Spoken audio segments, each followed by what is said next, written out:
Good evening. We are back with another reading of Charles Dickens' A Christmas Carol. This time, Stave 3, Part 2. And if you are interested in sticking around for a little bit of Dickens and Victorian history, please feel free. If not, skip ahead to the video to when I pick this book back up again, or what is written down here in the description area. All references and citations are written in the description box below if you are interested, as well as today we feature a recipe by Charles Dickens himself. So Charles Dickens wasn't a foodie in the modern sense where you go around to different restaurants or different places and try different things, but he was a foodie of the keen interest of the Victorian palate, basically. So he had a clear interest in food, writing descriptions of it in his books like David Copperfield, A Christmas Carol, and I think there's Pickwick Papers is another very distinct one where he writes about the descriptions of hearty English meals. But he was also noted by a bunch of friends and dinner guests that would come over to the Dickens household as being very, very hospitable and being very host-like and spending lavish amounts of money on wines and game and oysters and very Victorian style meals of the home. A noted description in one of his personal journals at home was actually a comfort food item. Apparently he baked apples and cheese a lot. So if you have ever had a fresh slice of cheddar with a slice of apple pie, you kind of know the comfort style food flavor is very interesting to try if you haven't tried it. I highly recommend, although I am a personal opinion of vanilla ice cream or whipping cream with my apple pie, but that's just me. But today we actually focus on his hot punch recipe. His hot punch recipe is his own special recipe for hot punch, and he was known for preparing it himself in front of his guests at parties as a means to entertain them. Multiple contemporaries wrote about Dickens having a ritual of making the punch. The most cited description, however, comes from a Kate Field, an American journalist who visited Dickens at Gad's Hill in 1860. She recorded that Dickens made punch with a sort of sorcery, often dimming the lights and dramatically igniting the mixture. This performance became part of his social identity, and guests expected Dickens to personally prepare the punch. And according to Kate Field's descriptions of this punch, this was done in the dining room with the dimming of the lights and not in the kitchen and not by servants. Dickens did this himself in front of guests. He utilized it to his advantage to adhere a kind of memory into this punch making event, and did it often at holiday parties. He would also do it often as a means of entertainment to any guests that would enter his home. It was also served hot immediately after it was ignited, often in small glasses, and distributed amongst his guests accordingly. But of course, Dickens himself, being the ever careful host, always insisted to try the punch first while it was still steamy, just for, to make sure it was good for his guests. So please note, I will have this in the description box below as well, but here is Dickens' punch recipe. It involves 2 lemons, peels and juice, half a pound of sugar, about 110 grams, half a pint of rum, about 240 milliliters, half a pint of brandy, about 240 milliliters, and 1 quart of boiling water, about 950 milliliters. Instructions: you are to peel the lemon thinly. Dickens emphasized shaving the peel very thin to get the aromatic oils out of the bitterness. Rub the lemon peels into the sugar. He then pressed them together with a spoon to release the citrus oils into the sugar. Add the brandy and the rum to the lemon sugar mixture. Stir until the sugar begins to dissolve. And then light the mixture on fire. Dickens famously ignited the alcohol to burn off the harshness and caramelize the flavors. This step could only be done with extreme caution or skipped if you're not used to flaming alcohol. Add the boiling water, and once the flame subsides, pour in the hot water and stir. Add the juice of the lemons, cover, and let rest for 5 minutes. Dickens insisted that the punch should be tasted, approved, and passed around only after the steeping period. So there you have it. So there you have it, kind of like a mulled cider or a mulled wine, but more of a rummy sort of finish, if you will, maybe more like a hot toddy. Very citrusy, aromatic, warm, mellow from the flaming, and balance between sweetness, acidity, and strong spirits.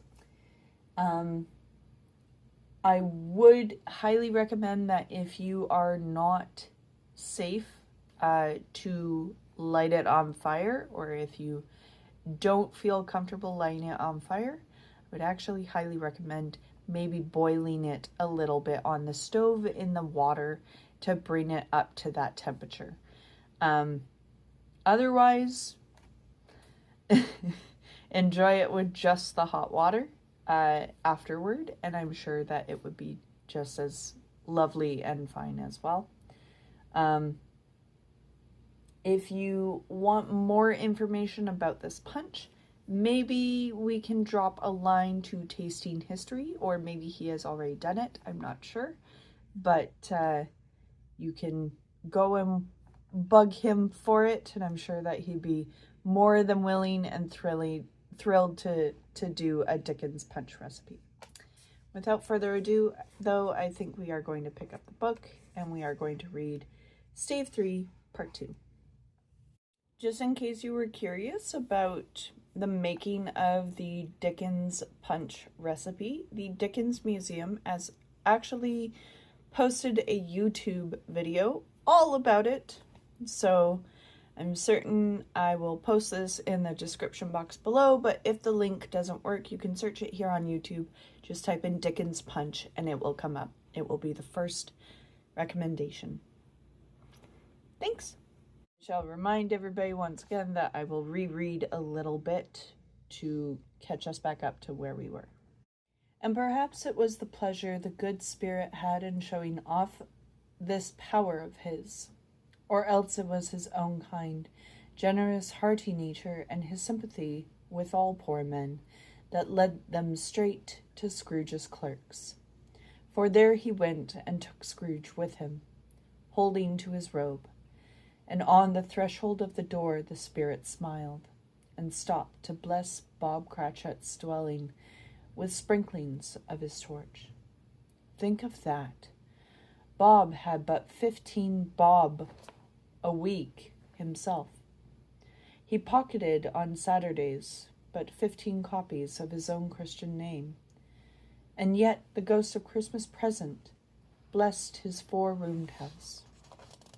Then up rose Mrs. Cratchit, Cratchit's wife, dressed out but poorly in a twice-turned gown, but brave in ribbons, which are cheap and make a goodly show for 6pence.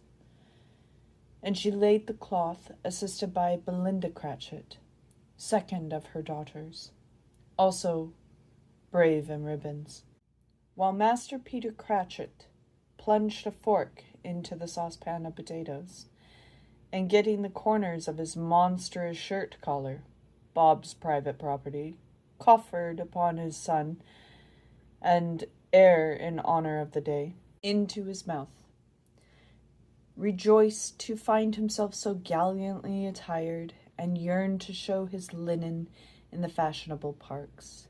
And now 2 smaller Cratchits, boy and girl, came tearing in, screaming that outside the bakery they had smelt the goose and known it for their own, and basking in the luxurious thoughts of sage and onion, these young Cratchits danced about the table and exalted Master Peter Cratchit to the skies, while he, not proud, although his collars nearly choked him, blew the fire until the slow potatoes bubbling up knocked loudly at the saucepan lid to be let out and peeled. "Whatever has your precious father, then?" said Mrs. Cratchit. "And your brother, Tiny Tim? And Martha? Weren't as late last Christmas Day by half an hour?" "Here's Martha, mother," said a girl, appearing as she spoke. "Here's Martha, mother," cried the 2 Cratchits. "Hurrah! There's such a goose, Martha!" "Why, bless your heart alive, my dear, how late you are!" said Mrs. Cratchit, kissing her a dozen times, and taking off her shawl and bonnet for her with an officious seal. "We'd a deal to work to finish up last night," replied the girl, "and had to clear away this morning, mother." "Well, never you mind, so long as you are come," said Mrs. Cratchit. "Sit ye down before the fire, my dear, and have a warm, Lord bless ye." "No, no, there's father coming," cried the 2 young Cratchits, who were everywhere at once. "Hide, Martha, hide!" So Martha hid herself, and in came little Bob, the father, with at least 3 feet of comforter, exclusive of the fridge, hanging down before him, and his threadbare clothes darned up and brushed, to look seasonable, and Tiny Tim upon his shoulder. Alas, for Tiny Tim, he bore a little crutch, and he had his limbs supported by an iron frame. "Why, where's our Martha?" cried Bob Cratchit, looking around. "Not coming," said Mrs. Cratchit. "Not coming?"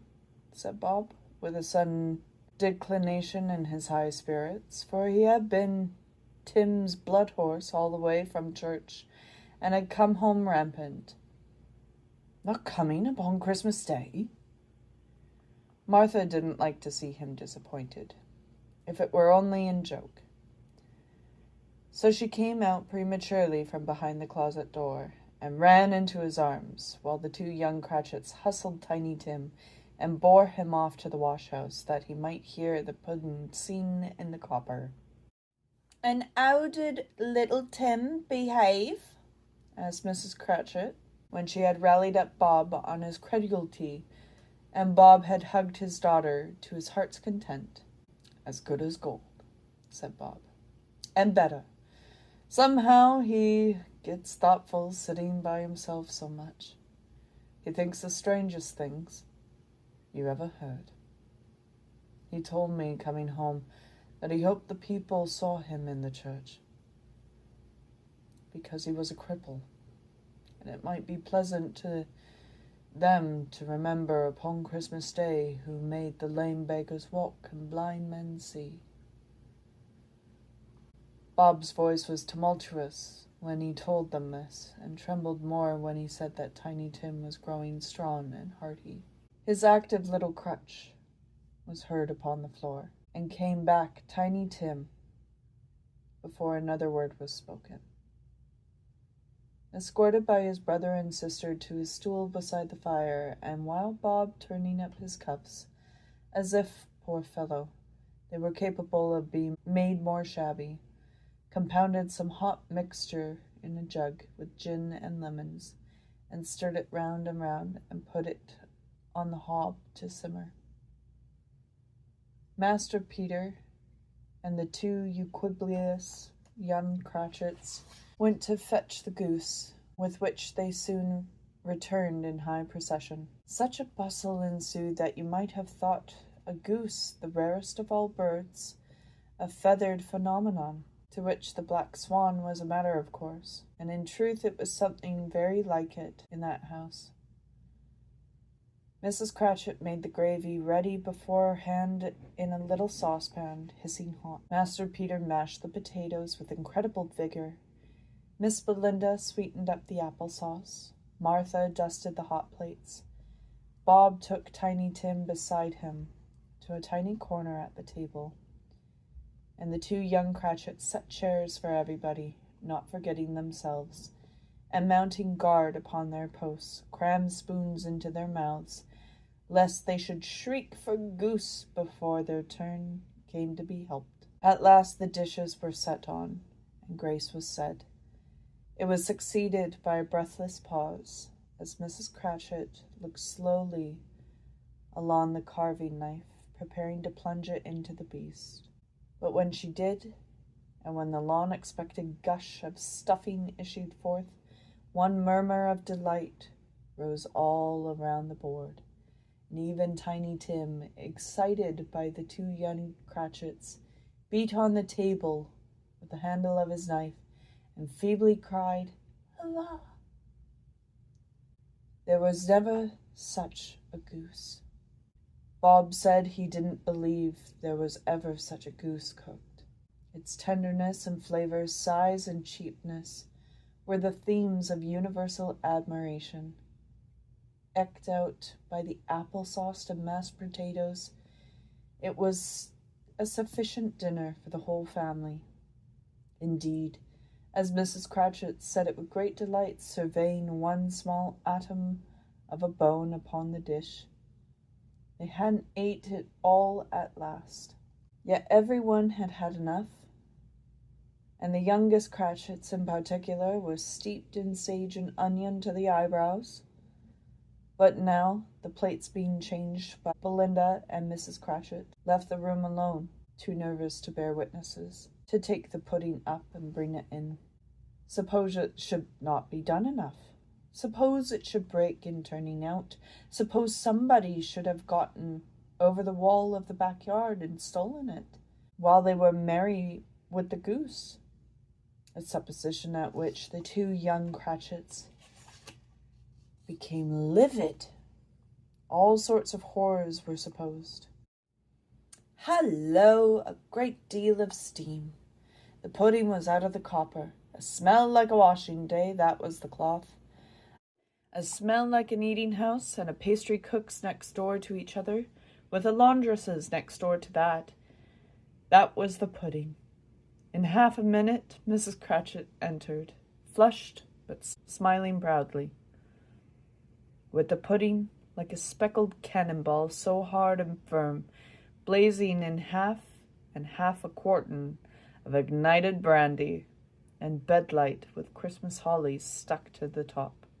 "Oh, a wonderful pudding," Bob Cratchit said, and calmly too that he regarded it as the greatest success achieved by Mrs. Cratchit since their marriage. Mrs. Cratchit said that now the weight was off her mind, she would confess that she had her doubts about the quantity of the flour. Everybody had something to say about it, but nobody said or thought it was at all a small pudding for a large family. It would have been flat heresy to do so. Any Cratchit would have blushed to hint at such a thing. At last the dinner was all done. The cloth was cleared, the hearth swept, and the fire made up, the compound in the jug being tasted and considered perfect. Apples and oranges were put down upon the table, and a shovelful of chestnuts on the fire. When all the Cratchit family drew round the hearth in what Bob Cratchit called a circle, meaning half a one, and Bob Cratchit's elbow stood the family display of glass, 2 tumblers, and a custard cup without a handle. These held the hot stuff from the jug, however, as well as golden goblets could have ever done, and Bob served it out with beaming looks, while the chestnuts on the fire sputtered and cracked noisily. Then Bob proposed, "A Merry Christmas to us all, my dears. God bless us." To which the family re-echoed, "God bless us. Everyone, said Tiny Tim, the last of all. He sat very close to his father's side, upon his little stool. Bob held his withered little hand in his, as if he loved the child and wished to keep him by his side and dreaded that he might be taken from him. "Spirit," said Scrooge, with an interest he had never felt before. "Tell me if Tiny Tim will live." "I see a vacant seat," replied the ghost, "in the poor chimney corner, and the crutch, without an owner, carefully preserved. If these shadows remain unaltered by the future, the child will die." "No. Oh," said Scrooge. "Oh, no, kind spirit. Say that he will be spared." "If these shadows remain unaltered by the future, none other of my race," returned the ghost, "will find him here. What then? If he be like to die, he better do it, and decrease the surplus population." Scrooge hung his head to hear his own words quoted by the spirit, and was overcome with penitence and grief. "Man," said the ghost, "if man you be in heart, not adamant, forbear that wicked cant until you have discovered what the surplus is, and where it is. Will you decide that men shall live, what men shall die? It may be that in the sight of heaven, you are more worthless and less fit to live in a million like this poor man's child. Oh God, to hear the insect on the leaf pouncing on too much life among his hungry brothers in the dust." Scrooge bent before the ghost's rebuke, and trembling cast his eyes upon the ground, but he raised them speedily on hearing his own name. "Mr. Scrooge," said Bob. "I'll give you Mr. Scrooge, the founder of the feast." "The founder of the feast, indeed!" cried Mrs. Cratchit, reddening. "I wish I had him here. I'd give him a piece of my mind to feast upon. I hope he'd have a good appetite for it." "My dear," said Bob, "the children, Christmas Day." "It should be Christmas Day, I am sure," she said, "on which one drinks the health of such a odious, stingy, hard, unfeeling man as Mr. Scrooge. You know he is, Robert. Nobody knows better than you do, poor fellow." "My dear," was Bob's mild answer, "Christmas Day." "I'll drink his health for your sake and the day's," said Miss Cratchit. "Not for his. Long life to him, a Merry Christmas and a Happy New Year. He'll be very merry and very happy, I have no doubt." The children drank the toast after her. It was the first of their proceedings, which they had no heartiness in it. Tiny Tim drank it last of all, but he didn't care twopence for it. Scrooge was the ogre of the family. The mention of his name cast a dark shadow on the party, which was not dispelled for full 5 minutes. After it had passed away, they were 10 minutes merrier more than before, from the mere relief of Scrooge the Baleful being done with. Bob Cratchit told them how he had a situation in his eye for Master Peter, which would bring in, if obtained, full 5 and 6 pence weekly. The two young Cratchits laughed tremendously at the idea of Peter's being a man of business, and Peter himself looked thoughtfully at the fire from beneath his collars, as if he were deliberating the particular investments he should favor when he came into the receipt of that bewildering income. Martha, who was a poor apprentice at the milliner's, then told them what kind of work she had to do, and how many hours she worked at a stretch, and how she meant to lie abed tomorrow morning for a good long rest, tomorrow being a holiday she passed at home.